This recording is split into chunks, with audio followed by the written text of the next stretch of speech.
Hello and welcome to On the Move. This is Brandis Montgomery. I'm a doctor of physical therapy and I'm coming to you live from my car today as I drive, speaking to you all today about some balance. So one thing that I like to always incorporate into my exercise programs when I'm working with anyone with a lower extremity, whether that be like a core and low back or issue or leg, foot problems, trying to strengthen or gain any kind of mobility there, balance is so important. One thing that we don't realize is that as we age, our balance receptors are not as helpful as they used to be, and we have to train them to continue to do their job. Another important thing to remember when we're talking about balance is that it's not just about our feet touching the ground and we're feeling the ground in order to balance, but we also have receptors in our inner ear and in our brain that help us to balance. So our balance comes from a lot of aspects of our body. So we've got our joint receptors, we also have our equilibrium, and we also have our vision that helps us. So if you really want to challenge your balance safely, close your eyes, and you will feel a whole new aspect of challenge to your balance activity, whatever it is that you're doing. But always master it with your eyes open first. That is definitely important. But I wanted to talk to you guys a little bit today about balance because I've been working with a few different individuals. A couple of them are older and having fall issues, and then a couple of them are younger, like athletic aged, and wondering why they need to work on balance. So I wanted to bring that to you guys today so that everyone could kind of learn the importance of balance and what we do with it and why. How to also incorporate that into your programming, into your workouts, into your training. So when we're talking about falls, that makes sense, right? We want our balance to be better, so we want to incorporate balance activities, sure. But how can we incorporate those when we are at fall risk? Because we don't want to fall when we're practicing balance activities. So the one thing that I always strive to get my clients to work on when we're dealing with a fall risk is that your balance is being challenged. So oftentimes, especially if they are a fall risk, will want a death grip on whatever object is in front of them, beside them, around them. However, when we do that, of course it's easy to balance. We're not using our receptors to do that. We're using our hands to help us hold, right? So if I want to challenge my balance receptors to train them and work on them, then I'm going to loosen my grip on my hands, and I'm only going to use that object in front of me as much as I feel like I need to. So it's very important to try to take some of that away from our touch and make our receptors do that work. So if, for example, I'm having someone do a single leg balance where they're just on one leg, I might have them keep a bar or the countertop in front of them, but they're not going to hold it with all their might. They're going to use maybe just their fingertips. Or maybe they can get away with just using one or two fingertips. That's even more of a challenge. Or maybe just one hand, but not the other hand. The best progression that we could get to would be that you can keep your hands off of the rail or countertop and just kind of hover them above it. That way, if you need to correct quickly, it's right there and you can grab it. But we're not holding on at all. We're just kind of keeping it as a safety net. So that's one way to progress your balance. And it doesn't have to be in single leg balance. We can work on balance in all kinds of ways. But that's just one way that we want to progress it. If we're working on our balance from a lower extremity standpoint, the one most important aspect I always stress to everyone is incorporating not just your ankle, because our ankle does do a lot of our balancing in our foot, but also our knee and our hip, getting the entire chain to work to help you balance.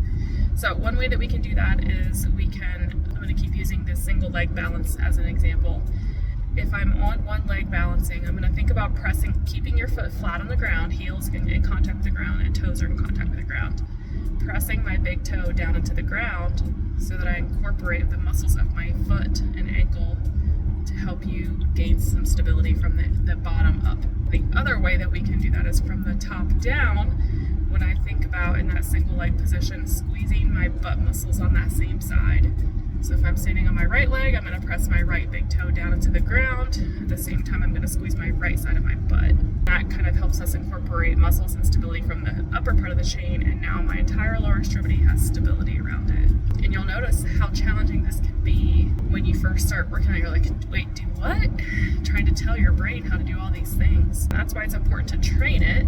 We got to practice it over and over and over and over again in order for our body to get the hang of how to use those muscles and those receptors. The last thing that I wanted to tell everyone as far as balance is concerned is how can we progress our balance at home? A lot of times maybe we're doing single leg balance in front of the kitchen sink on the ground, and that's easy. Maybe I can hold it for 30 seconds and I'm like, okay, this is easy. I'm no longer challenging my balance. I don't have to hold on to anything, and I'm able to handle that position with pretty much ease. The next ways that we can progress our balance at home would be to go outside and stand on the sidewalk or stand in the grass where the ground is uneven. Even if you think your sidewalk is level, it's not. There's going to be little nuances in the sidewalk where it goes up or down or sideways. There's always a little bit of a tilt, or worst case scenario, the road definitely tilted. And then your grass, of course, the ground underneath is very uneven. Even in the most level of grounds, you're going to have little areas where it's uneven. So putting yourself out in the grass is another way that we can challenge our balance and make things a little bit harder. Inside, we can do this by safely standing on a couch cushion or a pillow. Just make sure it's on a surface that's not going to slip from underneath of you. But typically those are easily, accessed in your home and can give you an uneven surface while you're inside. Next thing that we can do to challenge our balance at home is we can add in some sort of outside factor that makes us have to move. So for example, maybe I'm in single leg standing and I'm tossing a ball back and forth with my son. Just a regular old toss is hard enough. If that's not hard and you're able to maintain that, maybe now you make your son make it challenging by throwing a little bit off center, so you're having to kind of reach to have to get it, and that's going to challenge your balance even more, all while of course trying to keep your big toe pressing down to your butt muscles tight. The other thing we can add in is our vision. Of course, like I mentioned at the beginning, is part of our balance. If I'm in single leg balancing, I've got the countertop in front of me. Standing on one leg is easy. I can close my eyes and that becomes twice as hard. You'll feel yourself swaying. When we have our eyes closed, we feel like we're swaying a lot. You're typically not swaying a lot, but it makes you feel like you are. And it goes back to that whole equilibrium aspect of it. But definitely more challenging and can help you to progress balance more. So those are a few things I want you guys to try to incorporate into your training, what you're doing, whether it be you're just trying to get stronger in your lower body, or maybe you're trying to get more agility or jump skills and things like that. Incorporate balance into that. And if you're not sure how to do that, let me know. I can give you some ideas. We can do a few virtual sessions together to help you kind of understand where you should start and what kind of things you should be working on. And again, if you are working on balance because of a fall risk, please do it safely. Always have someone near you that can help. Utilize a firm, stable surface as your object to hold on to or keep close. Never use something that can fall with you, like your walker, kitchen chair, for example, because if you were to fall and pull, that's not going to help you. It's going to come right with you. So you'll always want to utilize something heavy and firm, like the back of a couch, the countertop, your kitchen sink, your bathroom sink, or another individual that can help you be stable. But if you've got questions about that, please reach out, visit my website if you'd like to schedule a little consultation we can do over the phone. Like I said, we can always schedule virtual sessions, or we can get together and do, if you're here in Metro Atlanta, we can do some live sessions where we can make these balance exercises be very sport specific or training specific for whatever it is you're looking for. But I hope everyone has a great day. I hope this is helpful. Leave some feedback if there's more that you would like to learn or have questions about, and we can go from there.